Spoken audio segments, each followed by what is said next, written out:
So I'm Carl. I'm Digital Communications Officer for the faculty. And from a LinkedIn perspective, I'm probably the main person that you're going to have an interaction with after today. I look after all of the, digital comms channels for the faculty. That includes our faculty level social media channels, the blog, and also writing for the website. So the kind of stuff I'm interested in is anything that looks good for those channels, but also anything that any of you are doing with your own profiles on any social channel, LinkedIn or any others. If you've got a big Twitter following, if you know of something cool coming up, a particular live event, let me know, because then we can either help promote it or we can help you with some support for that. Yeah, so my name's Prue Gilday. Thanks, Carl. I've literally just joined the university, so I've been here for about a month. I'm leading media and publishing for the School of Engineering. My job is essentially to go out to find out what cool stuff you're all doing and to promote it through, I guess, more traditional media channels. So Carl and I work really closely together. There's a bit of a holistic strategy that's being put together at the moment to essentially profile and raise the profile of the Melbourne School of Engineering to be that of a world-leading innovation-based university. And so I think that really relies on cool stuff that undergrads and postgrads and PhD students like yourselves are working on. Not undergrads, sorry. We like undergrads too. They're just not working on as much cool stuff. That kind of stuff's generally a bit more established. Yeah, so Carl and I suppose, are a good lens for what the general public will understand. Obviously, you all have a lot of technical expertise. I personally do not. I am a comms professional. So it'd be great if you have ideas about things that you're working on that you think might have media potential. If you could send it to us in a way that is sort of like a pitch, essentially, how you would describe it to your mum over dinner one night, or a friend that doesn't have any engineering background. So we're looking for ways that we can get people interested in engineering that might not otherwise be involved in the sector. So we're here to help, essentially. If you've got stuff that you're working on that you think has broad appeal, or even if you think it's just quite interesting from a generalist point of view, please come and see us, because we're always looking for content, particularly for our own channels that Carl manages. From a broader media perspective, we're a little bit more niche on what we do publish, but yeah, really keen to work with as many people as possible. So look forward to hearing from you. Well, I would say good morning, but we've kind of crossed into afternoon. So thank you very much for having me. And down the front, I'd also like to introduce Dr. Anna Chen. So do you want to give them a little wave? Anna is from the social science as well, and she's actually a UniMelb alumni. So she's in familiar territory over here.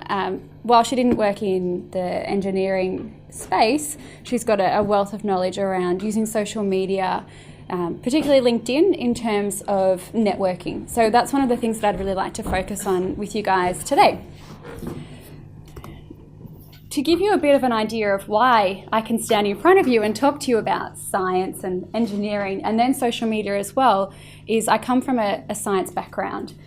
I actually started off as an applied sports scientist. So I did my PhD in sports science and realised quite quickly that one of the areas that we're really needing a lot of help with is translating that information to the people that need to know about it. So in my case, it was all about talking to coaches, athletes, fellow allied health professionals, so the physiotherapists, the sports physicians, the dietitians, and in most cases, I was trying to convince them to do something, and a lot of the times it was to do something different that they hadn't done before.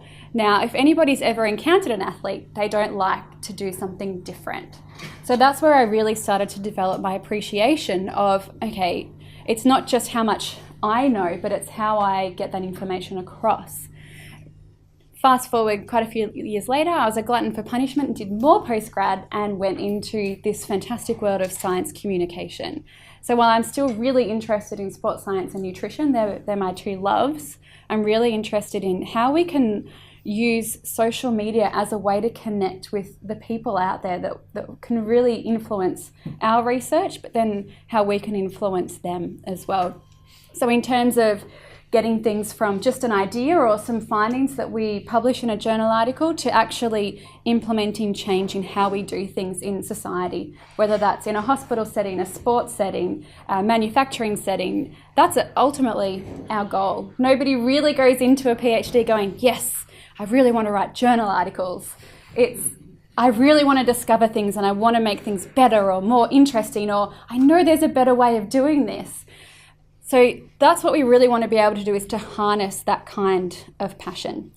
Now, in terms of everyone in the room, I know that I'm asking a lot, but I'm going to get you to put your hand up a couple of times. I'd really love to know, hands up if your research requires some kind of funding. Okay? Yep, great. Hands up who freaks out about where that funding's coming from. Oh, you guys are good. Oh, yeah, okay. We've got a couple of honest people in here. Lovely. Who panics when they hear about university cuts to funding or government cuts to university funding? Yep, this is kind of why I got out of science in part of a way. In that respect, pretty much everyone put their hand up at the start when we were talking about funding.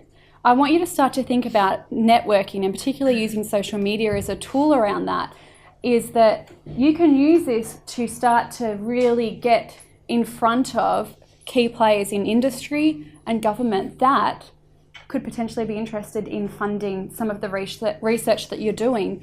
Or, depending on what your research is around, if it's developing a product or some kind of application, that they might look at that and go, do you know what, let's get this off the ground.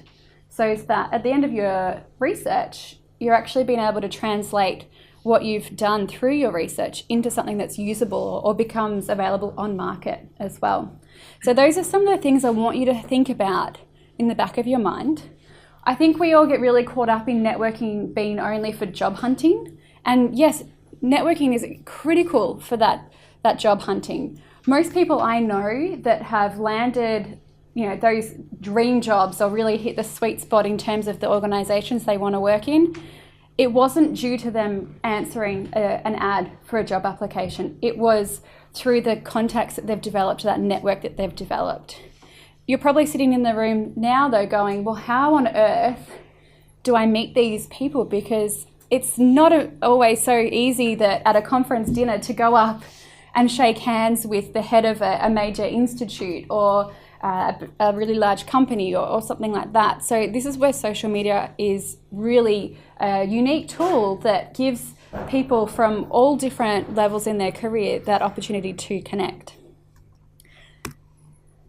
So, do you need to network? Yeah, you do. And for some people it's really scary, and I absolutely get that. I love getting up and speaking in front of people and meeting people. We work in a co-working space. Anna and the rest of the team always laugh because every time I go downstairs to get a drink of water, I've gone and met somebody new in the co-working space. But I know that for everyone, that's really quite terrifying for a lot of people. So what I want you to start to think about are, what are the little baby steps that I can take to start networking? And I think that LinkedIn is a really nice one because you can start to develop relationships with people before you then meet them face to face, and that can often dispel a lot of that tension or that apprehension around going up to somebody and saying, oh hi, I'm Dr. Emma Gallagher. So I think that we've established that LinkedIn can be quite a powerful networking tool, and what I want to do is delve into a little bit of, well, how do we actually do that? How do I use it? Now, you're probably not aware of this, but one of my colleagues, Michelle, and I, we've come out to the school over the past 12 months, and we've actually worked with all of the heads of the different streams within the school and a lot of the senior staff on helping them understand how to use LinkedIn as a tool to reach out to industry, to build their profile, to help connect with people in government and those sorts of roles. So know that you've got a lot of support within the university and in your school, that this is a really important and valuable tool. Hands up who has a LinkedIn profile. I'll put my hand up for that. Oh, okay, this is great. Can I ask, anybody have Twitter that's not for personal use, that use it a bit more professionally? Yeah, okay, we've got a few. Lovely. Who is using LinkedIn as an online resume? Yep, excellent. So we've got a few hands there. Hands up if you're using the home feed or the news feed in LinkedIn. Who's sitting there going, what the hell's the news feed? Yeah, okay. I love it. A couple of honest hands went up. Great. Back when people first started using LinkedIn, it really was more so as an online resume. But there are some things that you can do in the way that you use LinkedIn to make it an even more powerful tool for you. And that will really play into how you can use it from a networking perspective. The first thing you need to do though is to have an absolutely kick-ass profile, all right? I'm going to go through the key elements of a profile, and if you want, jot as many notes as you like. I know this has been recorded, so if you just want to sit there and let it sort of filter in, please be my guest. There will also be time for questions as well. So please, if you do have questions that come up, let me know. So, oh, I just killed it. Hang on, 1 second.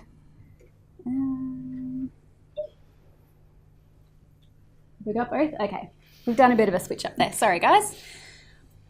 What I've done is I've pulled up my profile because hopefully mine ticks all the boxes, you'd hope, given what I do. So what I'm going to do is walk you through the key things that you need to make sure that you've got on your profile. Now, you're probably sitting there thinking, okay, but how's that going to help me with networking? If you've set up a meeting with somebody, people are going to Google you. They're going to type into Google, Emma Gallagher. What comes up is my LinkedIn profile, my Twitter handle, and then the section on the TSS, the social science website, where it identifies me, and then any other results. So you want to make sure that you're creating a really great first impression. Whether it's somebody that you're going to have a coffee with to chat about a great idea, whether it's somebody that you're wanting to talk to about some funding. So for example, a good friend of mine is in the process of preparing a funding pitch for the Pratt Foundation. It's really important that she looks sensational if somebody Googles her. So the first thing that I want to talk about is your profile image, okay? You don't need to go out and get a really expensive professional photo taken. All you need to do is stand against a backdrop. This was taken in our offices. We've got this really beautiful whitewashed brick wall. Shoulder height, you're allowed to smile because you're a human being and you like life, so that is completely okay. No sunglasses, things like that. Just making sure that you're presentable. We recommend no more than 5 years old for your photo, so that if someone comes to meet you, they could recognise you in a crowded cafe. Okay, a couple of years ago, I don't know why, but I decided to go brunette. Had to change my photo because people wouldn't have been able to just instantly spot me and go, oh yeah, that's definitely her. So keep that in mind. Change your profile images often as you like. If you have a Twitter profile that you're using for professional reasons, it's often nice to have them the same. It just adds that congruous nature to what people are seeing when they are looking you up, and it's sort of that another layer of validation of, yes, this is definitely who I'm looking at. We often see pictures of people that have gone to a beautiful ball or cocktail reception, or maybe if you're more in my age demographic, weddings and first birthdays. Don't put those pictures up, okay? We're wanting to present a really professional front. So even if this is the next time that you've, for the girls in the room, actually washed your hair, we all know that sometimes that can be a week away. When you're feeling good about how you're looking, just get someone to take a photo on your phone and crop it out and upload it up there. You can do all of this through the app on your phone for LinkedIn as well. So I've gone on about the profile image enough, I think. It is really important that it is a good quality photo that people could recognise you. The next thing that I'll point out is this background image here. In your school, you get to do so many really cool things with the research that you're doing and the projects that you work on. So you might have some great imagery that you put as your background image. You want it to reflect the area that you're in. You might be thinking, Emma, you don't work as an umbrella salesperson. No, I don't. It was to show I've got a very strong science background, and I wanted to be able to get across to people when they're first looking at me that there is that creative side as well. So it was just to have a little bit of fun. And as I'm sure you've noticed, I like to have a bit of fun as well when I'm working with people. The next thing I want you to consider, sorry, I'm chopping half my head off, is this part that you can see on the screen. If somebody comes and just glances at your profile, that's what they see. So you want to make sure that it has all of the key information in there.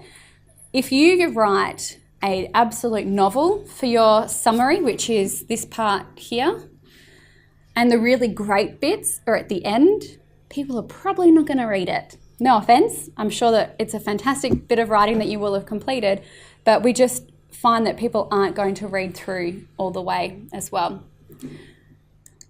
I'm going to go through a bit of a magic formula for those that have never written their summary.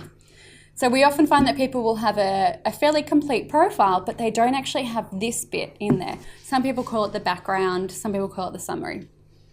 You want somebody to be able to read this and understand who you are, what you're doing, and what you're about, and what really interests you. So you'll need to tweak this a little bit based on your experiences and where you are in your career. But that first little paragraph should give somebody an idea about who you are. So in mine, I've got that I'm a digital marketing specialist in these particular areas and that I have a STEM PhD. So instantly, if a prospective client of ours comes and looks at me on LinkedIn, they'll understand, yes, I'm in safe hands from the marketing and communication side, but I'm also in safe hands that she understands STEM. So for us and working with our particular clients, we only work with people in that broad STEM spectrum. It gives them that assurance. The next part that you can often do, and this is if you're going for this formula, is your next little paragraph, and you'll notice these are very short paragraphs, is to write about your career history. Now, if you're first year in your PhD and you've come straight through from your undergraduate and honours, they may feel like there's not a lot to talk about here. But this is where I want you to feel like you're in control of the story that you're telling. Throughout your honours and wherever you're up to in your PhD or in your postdoc, you've got some really great stories to tell about the things that you've achieved and accomplished. So yours isn't going to say over 25 years of experience working in biomedical engineering, because that's not true yet. But you can talk about the things that you've been working on so far. Then the final little paragraph is all about what are you interested in next? So this is a really important one for those that are getting close to the end of their research. And when I say close, I mean maybe a year, which sounds scary, but that is close because you're all going to come out as specialists. There's not a conveyor belt of jobs out there. The university might yell at me for saying that, but there's not. So it's about starting to prepare yourself for that job hunting as well. So you might talk about an area that you're really excited to pursue next. So if I rewound back to my PhD, I was researching how compression garments can augment recovery in elite AFL players. We compared a commercial product, so skins, with a medical grade product. We were looking at performance markers, we looked at blood markers, but we didn't get to delve really deep into that. Now, if I decided to go and do a postdoc, what I really wanted to go and investigate was, do we blunt physiological adaptations by using these recovery methods because we're blunting some of the cell signaling processes that are happening? So that's what I would be writing about in that last paragraph if I was wanting to pursue a postdoc or further research. If I was wanting to go up and work at the Australian Institute of Sport, which I was lucky enough to go and do, I would be talking about how I'm really interested in the application of recovery physiology and the different techniques, and then how that can influence performance in a practical setting. So it's that next step. If you're still at the early stages of your PhD, you can write about what you're really interested in here. So please don't feel like that has to be something that is at that absolute end stage. Now, you'll see that I've put in my contact details of how people can get in touch. You can reach me via email, and you can find me on Twitter as well. It's really important that if you're trying to reach out to industry because you want them to get in touch with you, make it easy for them to find you. You obviously need to be comfortable with the information that you're putting out there, but how are they going to get in touch? Okay. Yes, they could message you on LinkedIn, but if they want to send you an email, they need to be able to get in touch with you. So the next part that I'd like to show you guys is the experience part. In here, this is where you should be documenting all of your previous roles. If that's one role at the moment, then that's fine. If you're doing some sessional teaching, put this in here. There are a lot of, it doesn't have to be a full-time job that's Monday to Friday, 9 till 5 to list in here.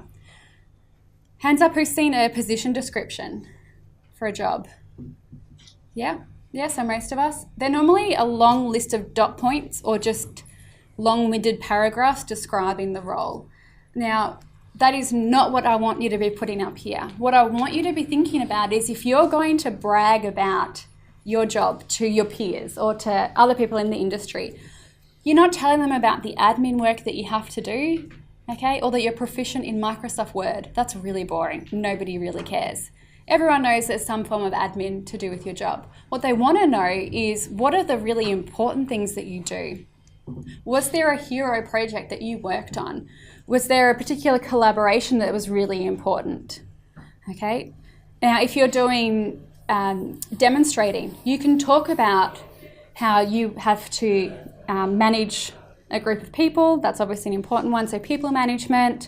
In this case, yeah, you probably would talk about the admin because you're in charge of, say, managing results and feedback to students and dispute resolution. So you can really start to tease out some of the different elements in the roles that you're doing.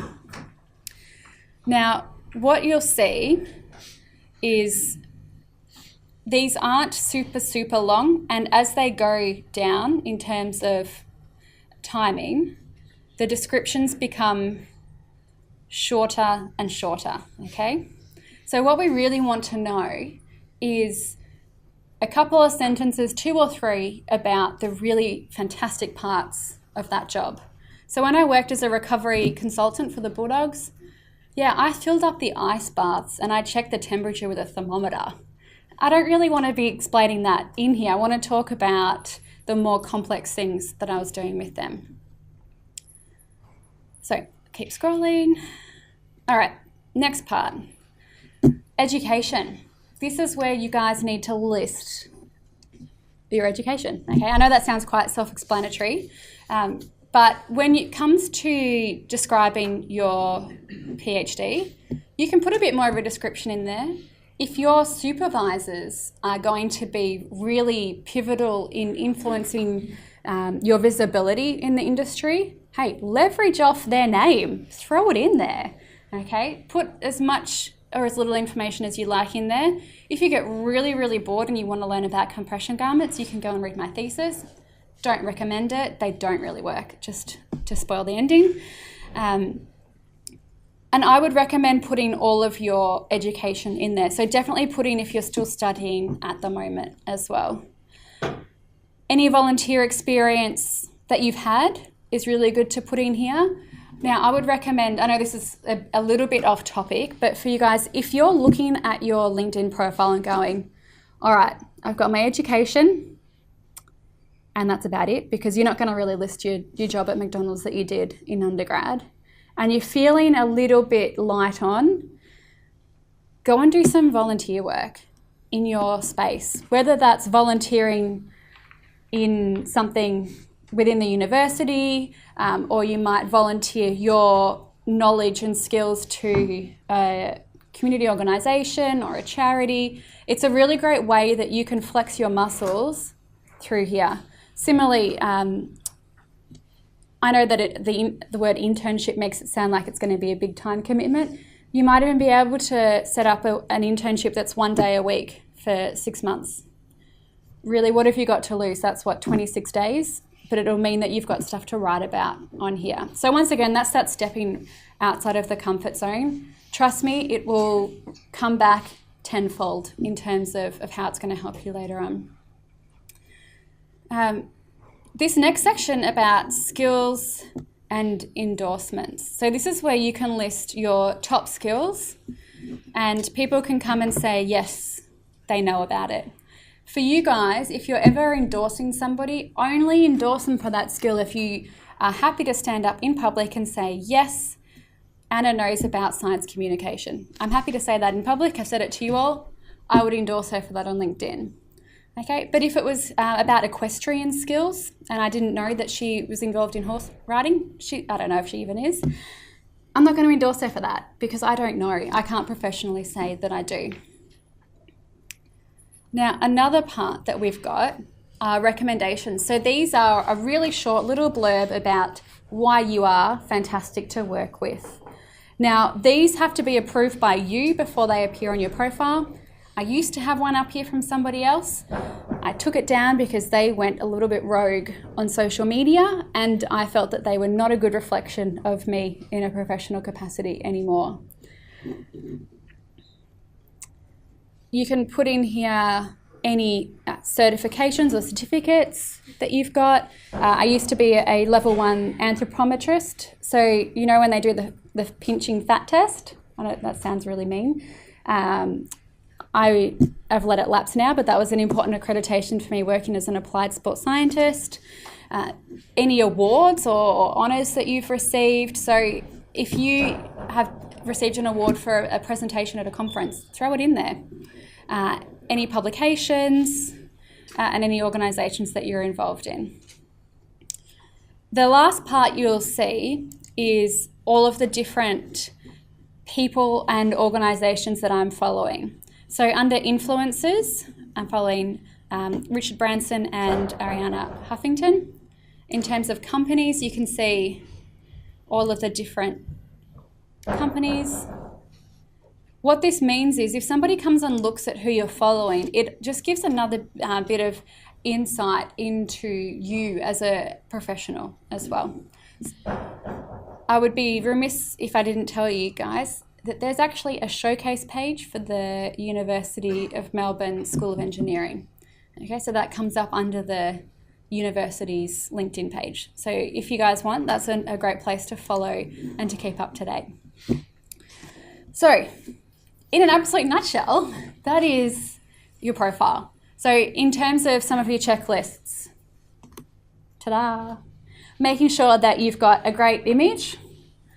If you don't have one yet, go out and that's this weekend's job, okay? But not on your way home the next morning, all right? We want a nice professional one. A really good summary.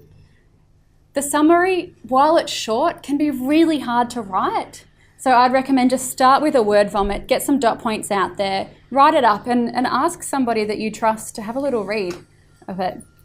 Make sure you've got your experience listed in there and your education. And please always put a little description of them as well. Because as we know, within engineering, there are so many different facets and areas. So it's really important that you do specify some of those details as well. Now, I was talking about how you can really use the newsfeed on LinkedIn. And this is really going to be shaped by who you connect with. If you're connecting to people that are relevant to your area, then the things that you see in your newsfeed are going to be really useful. So what I want you to think about with the newsfeed is this is basically your networking cafe on LinkedIn, but it's also a place where you can get industry news and updates. Because it's really important that you don't just read journal articles. Once again, I feel like the university might yell at me for that. But you want to read more broadly so that you can understand what's happening across the landscape in your particular field of engineering. But then it'll also give you that chance to see opportunities that might not come through your traditional university channels as well. So in terms of my newsfeed, it's really shaped by the people I'm connected with. Some of my really close friends are teachers. They're primary school teachers. That's really great for them. It doesn't help me by being connected to them. And if I'm connected to them on LinkedIn, my newsfeed is going to be full of things to do with education. Okay, so that's not really relevant to me. And this is where we've come up with this idea of you've got 3 key categories of the people that you're going to connect with. So this is a really important one, and it's really good for you guys to establish early on what are your rules around connecting with people. So for me, I've undergone a career transition, so mine's a little bit of a jumble at the moment, I'll admit that, but I'm slowly being able to reshape and refine it based on who I connect with. So for me, my biggest connection bucket, if you will, is going to be science communication. So people that work in science communications that I've met. And that's an important word there, met. Okay? I only connect with people that I have either met face-to-face, over the phone, via email, etc. Because by connecting with somebody, it's almost a bit of that public endorsement of, yep, I believe in them as a professional. So it's up to you on how strict you'd like to be around that. I also don't connect with students typically, or in my previous role, I ran an intern program where each year I had about 20 interns working with me, ranging from first year through to honours students. Now, I would only connect with people where I saw that they were, where I would be comfortable talking about them in a professional capacity with my peers.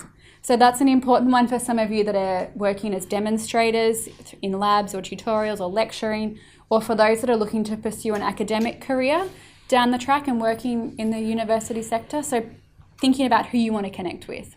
So that's my big bucket. My next bucket is all about nutrition and sports science.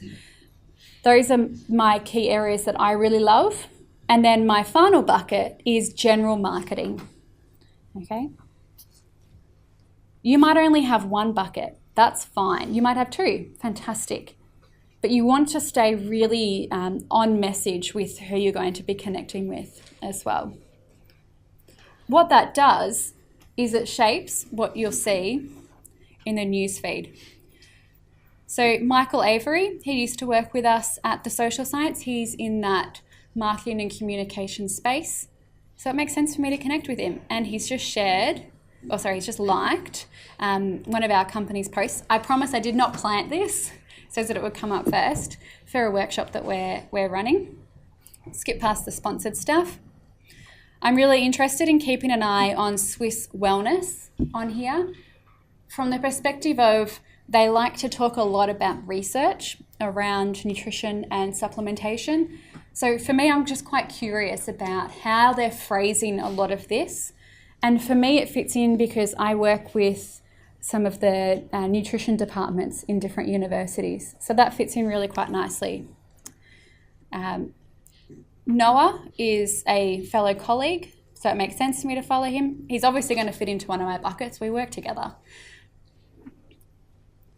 Okay, so what you're starting to see is the type of content that will come through on your newsfeed.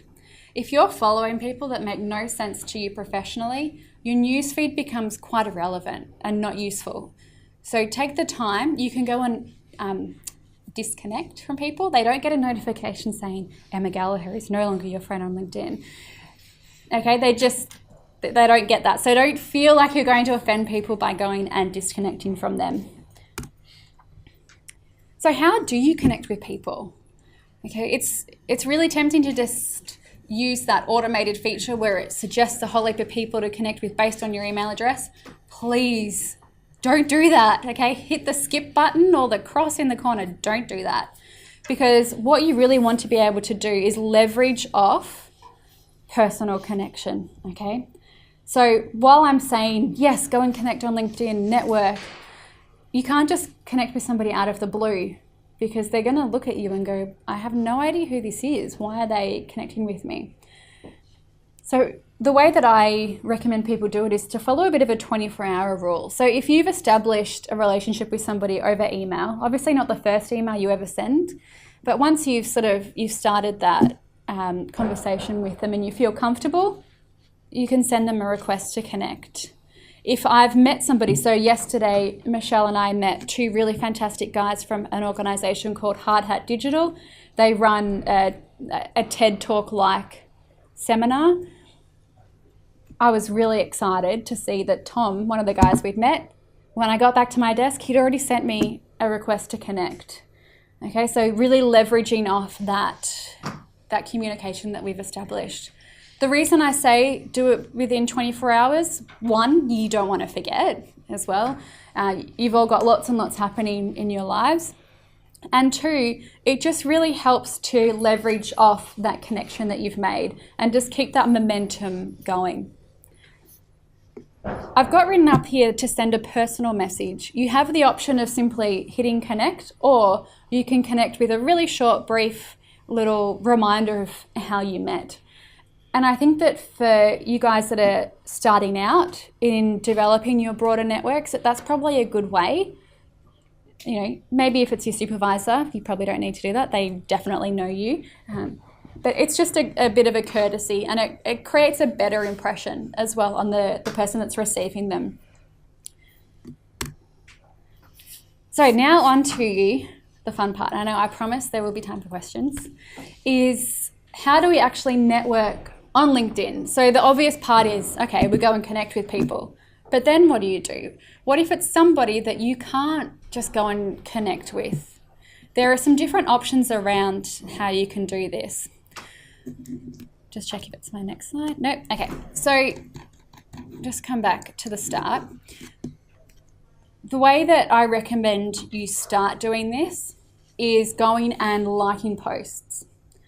Now, heads up, don't go and like absolutely everything, because every time you like something, it's just like on Facebook, your whole network knows. So that's why, for example, up here, where Michael Avery has liked this post, everyone that he is connected with is seeing that he liked the post, okay? So fast forward a few years, if you're in a job, okay, and you then go and start clicking and liking all of these things, talking about what to do when you've got a terrible manager, or going and clicking all of these posts that are all about how to find a job. Don't do it, okay? Just as an FYI. Hands up in the room who uses Facebook. Yeah, okay, so for the Facebook users in the room, the newsfeed acts and behaves in the exact same way. Okay, so your network sees everything that you do. If you like something, you share it, or you comment on it, your whole network will see that. So be strategic about it. It's also a really great way to gain exposure in front of people that you might not necessarily normally get that exposure.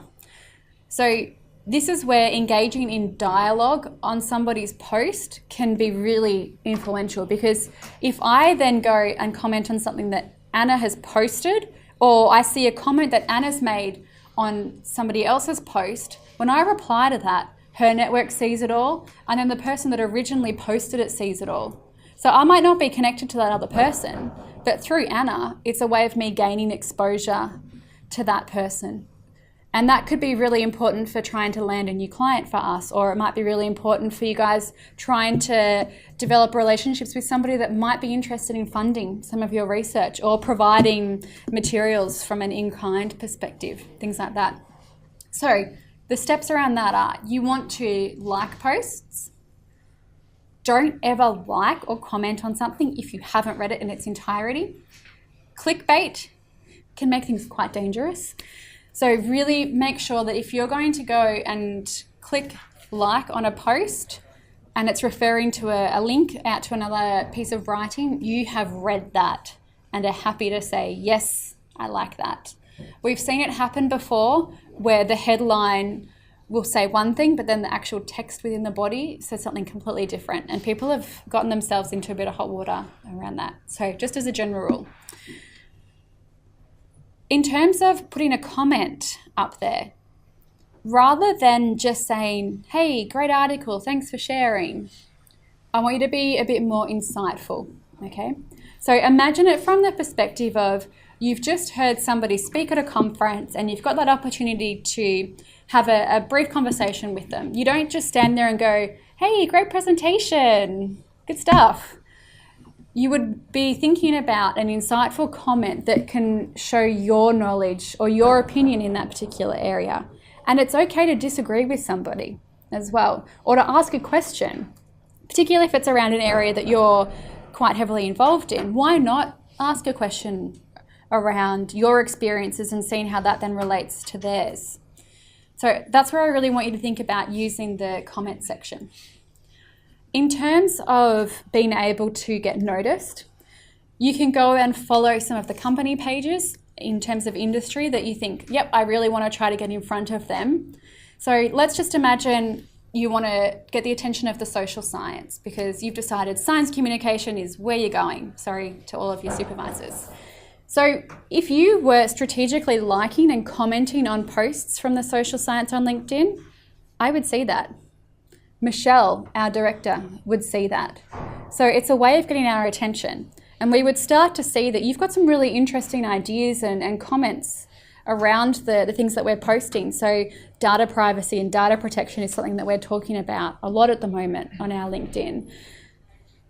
If we see that, and then we meet you at some kind of event, there's already that relationship established. Or if we are then hiring and you send us an application, we've already got a bit of a picture of you already. So it's about starting to build that relationship as well. Actually, I just want to show you one more thing. You might also be thinking, but how do I do this to connect or to get in front of some of these people? There's another option called the follow option. So I like to use Richard Branson as an example. So there's this button up here. I'm following him now because I really like some of the stuff he talks about from a leadership perspective. So this would normally say follow. Check out how many followers Richard Branson has. Do you think he's connected to all of these people? Not really. There'd probably only be a handful that he's actually connected with. So it's a way of me following his content. So let's just imagine he's got less, we'll drop the followers down a bit more so it's a bit more reasonable. And imagine that I really want to get his attention. So I can't pick up the phone and call him. I can't send him an email. Let's be honest, that's not going to work. He's probably not going to invite me to one of his private islands, but I'd like to try to build a bit of a relationship there. I'm not connected to him, but I'm following him. So I will see all of his activity. So in here, see all activity. Now, if I like this, he's already got 863 likes. He's probably not going to notice my like. But if that was a smaller number of likes, there are only 44 comments, which isn't actually a lot given the size of his following. If he consistently saw me commenting on his posts and liked what I was talking about, it's that way of knocking on his door and going, hi, I'm over here. I've got some really interesting ideas and thoughts around this topic area. So that's how you can use that following feature, particularly when you're trying to grow that network and to get in front of people. So you do the same with company pages of following them as well. So in terms of, well, what do you actually talk about on LinkedIn? This is not sharing, obviously, your cute puppy photos. I love a cute puppy photo or a crazy cat video, really do. LinkedIn is not the place. So if you're going to put a post up, what I recommend is if it's a piece of research that you've just gone and read, what are the key things that you've taken away from that? That's what you want to put in your post. Nobody really wants to see something that says, hey, another really great article from Nature on blah. Okay, well, you haven't really enticed me to go and read it. You haven't shown me your interpretation of what it means or why this is interesting and why I should go and click on it. So that's what I want you to start to think about when you are posting content up there. And similarly, when you share something, always put a bit of a commentary at the start as well. So to wrap up, what I want you guys to remember, need to have a really good profile. Doesn't matter how much or how little you've got to write about there, it's how you describe it. Have a connection strategy. So that was, who are your primary groups of people that you want to connect with? And are there certain rules that you want to put in place around students and things like that? And how are you going to engage with your network on LinkedIn? Is it that you're going to like and comment on posts by these companies and these particular people, or is it as it comes up, you'll make that decision? So just to have a bit of a reflection around that as well.